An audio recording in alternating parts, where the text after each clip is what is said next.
Welcome to today's Explainer. Sometimes you just need to open the windows and let a fresh breeze in, and that's exactly what we're doing today.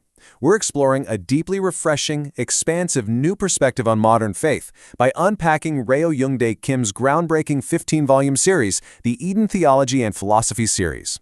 It's basically a framework designed to help us step out of dark, closed-off dogma and into a bright, sunlit, lived reality. So, why were we born? How should we actually live? And what exactly is death? We're starting right out of the gate with the most massive, fundamental human questions you can possibly ask. And the thing is, these aren't just stiff, religious questions meant for Sunday mornings. They are universal human mysteries that literally every single one of us grapples with. What makes this series so incredibly compelling is that it tackles these questions not by retreating into defensive traditionalism, but by actively bridging theology, philosophy, and modern science into one cohesive framework. The author begins by honestly addressing a very real crisis in modern faith. Let's face it, traditional, fear-based theology often feels completely disconnected from our daily lives and our modern scientific understanding. We're looking at a global reality right now where churches are emptying out. Why is that? Well, the series argues that viewing the world merely as a place of original sin, like it's some sort of miserable exile we just have to grit our teeth and endure until we die, has simply lost its persuasive power. It just doesn't resonate with the complexity, the beauty, or the progress of the world we're living in today. This brings us to the core solution, which is an absolute game changer. We're talking about a massive paradigm shift, moving from a fear operating system to a love operating system. And to be clear, we aren't discarding Christian history here. Think of it more like a vital software update for your faith. Instead of starting with a heavy assumption of innate sin and impending judgment, this Love OS starts with God's breath and blessing. Instead of Eden being some lost mythical place buried in the ancient past, it's defined as a present reality, walking with God right now. And heaven? It isn't just a distant promise you get a ticket for after you die. It's something we are called to actively realize today. It's profound, right? Because when your starting point shifts from fear to love, you stop living defensively and you start living expansively.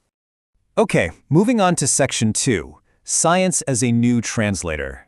To make this massive paradigm shift possible, the author brings in a fascinating new lens. Now, the absolutely crucial point here is how modern science is actually being utilized. Things like quantum mechanics and relativity aren't being forced into some clunky equation to mathematically prove that God exists. Instead, they act as a translator for the modern mind. Think about the block universe from Einstein's relativity, for example. It helps us understand time and creation as a complete, unified whole, rather than just a linear timeline starting from a literal 6-day week. Or quantum mechanics. It allows us to recognize the deep mystery and superposition of existence, showing us that reality doesn't always fit into neat, binary black and white boxes. And the multiverse concept, it completely expands the horizon of God's creation far beyond a single ancient garden in the Middle East. So science here acts as a beautiful, limiting metaphor that widens our spiritual imagination without stripping away the sacred mystery. That brings us to Section 3, the 15-volume reading map. Now, I know you might hear 15 volumes and immediately think it's a closed, rigid textbook that you're going to have to slog through from page 1 to page 5,000.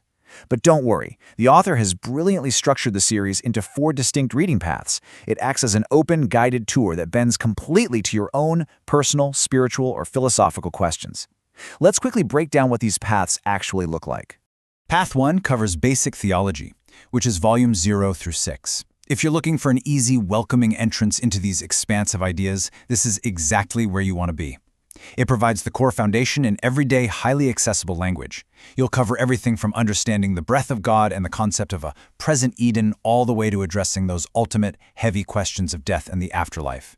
And it does all of this without requiring you to have a theology degree to grasp the core message.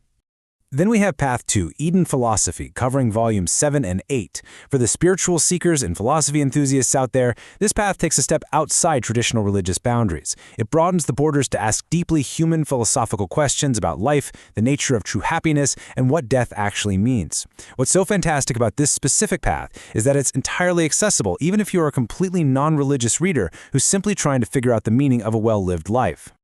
Moving on to Path 3, Academic Foundation.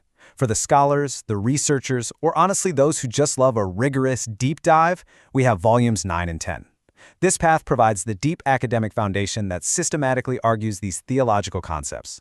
It includes a comprehensive systematic theology monograph and a collection of core research papers that meticulously build the structural understanding of this entire Eden framework. Finally, Path 4, which encompasses volumes 11 through 14. This one dives into the highly specialized integration of all these ideas. It actually restructures 47 different academic papers into a massive comprehensive arch. So it deeply explores the foundations of faith, re-examines the concept of salvation, engages in high-level dialogues with both modern science and other world religions, and finally discusses public theology. Basically how all of this applies to our modern society at large. So how do you actually use this map? Well, treating this series like a choose-your-own-adventure empowers you to find exactly the answers you're looking for right when you need them. Are you a first-time reader? Easy. Start with Volume 0 for the big picture, then move to Volume 1. Are you someone who has read the Bible your whole life, but you're craving a fresh set of eyes? Try starting at Volume 1, moving to 2, and then jumping over to 4. Or, if you want to bypass the theory and focus purely on daily action and practice, you can jump straight to Volumes 3 and 14. This structure is fantastic because it lets you engage with the material entirely on your own terms. All right, Section 4, Living Today's Eden.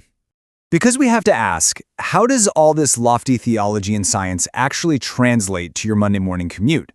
Well, this brings us to a really beautiful concept called sola amore, or the present Eden. The ultimate realization of this entire 15-volume series is that heaven is not a distant afterlife. It is not a waiting room that you just sit in after you die, hoping your ticket gets punched. It is a present reality. It's something you live out today through love, what the author calls resonance prayer, and your very deliberate, daily, intentional choices. The Eden we've been looking for is literally happening right now, in your workplace, in your classroom, and in your community. Now, of course, living in the present Eden doesn't mean life is suddenly flawless or totally free of hardship. The series practically guides us to distinguish between two distinct types of pain that we all face on a daily basis. First, there's white pain. This represents the healthy, growing pains and struggles that naturally come from actively choosing love, maturity, and growth. It's the pain of doing the right thing even when it's really hard. Contrast that with dark pain, which is the destructive, cyclical suffering caused by selfish, fear-based choices that ultimately harm both yourself and your neighbors. Recognizing this difference completely changes how we frame our daily struggles. The next time you face a difficult choice at work or in a relationship, you can stop and ask yourself, am I enduring white pain for the sake of growth, or am I creating dark pain out of fear? I want to leave you with this final, incredibly empowering thought right from the text. Eden is not a lost past, but today's place lived through love. Instead of waiting around for some distant paradise, the tools to build and experience Eden are already in your hands, right now. It's a profound shift from a life driven by fear to a life driven by love. So, my provocative question for you as we wrap up this explainer is this: how will you live out your Eden today? Will you embrace the growth of white pain, or are you going to stay stuck in the old operating system? Thank you so much for joining me today. I really hope this structured journey has sparked a completely new way of looking at your faith, your daily life, and the world around you.